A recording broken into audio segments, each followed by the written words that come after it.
What is practicing? Practicing is working on something that you don't know, or like I said earlier, you're working on something you do know, but you're fine tuning it. So in the example I gave earlier, it's like a song that you already know, you can play it really well, but maybe you're going back and you're working on a very specific section of that song. Maybe you're trying to make it much more legato, like I said. Maybe it's a certain accent.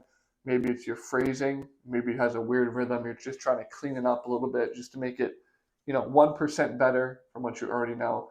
That would be practicing. If you're learning a new song, if you're learning a new way to play a scale, a new arpeggio, whatever it is, those are the practicing pieces. Okay. Even things like hand exercises, or like again arpeggio practice, you can practice those, but you can also play them. Really, the only difference is the mindset, how you're looking at it, how focused you are, and how much you are really just working on a particular thing versus just playing for fun. And by the way, I'm not saying one's better than the other. We all practice the piano so that eventually we can play the piano. We can play what we want to play and it sounds really nice and everybody around it loves it.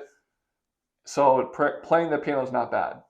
In fact, I suggest at the end of your practice sessions, the last 5 minutes, the last 10 minutes, you should actually just play.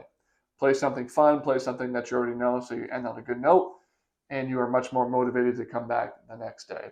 There's nothing wrong with playing the piano, but the majority of it, if you are really trying to get better, you're not okay with just staying the way you are, and that's okay if you are. But if you are trying to get better, then you need to do a lot more practicing and a lot less playing. And we kind of already talked about the difference, but basically practicing as well is what makes you get better. So practicing, doing the fine tuning, doing the more tedious things, like really focusing in on how you're moving, really focusing in on the expression, how the piece is coming out. Are you just playing the notes or is it musically being played as well? That is what's going to get you a lot better. That's how you get better, is working on these little tiny things that can make a big difference. Okay. If you play the right notes, it might sound okay. But when you start playing with the expression, you start playing with different dynamic volumes, right? Maybe a little rubato.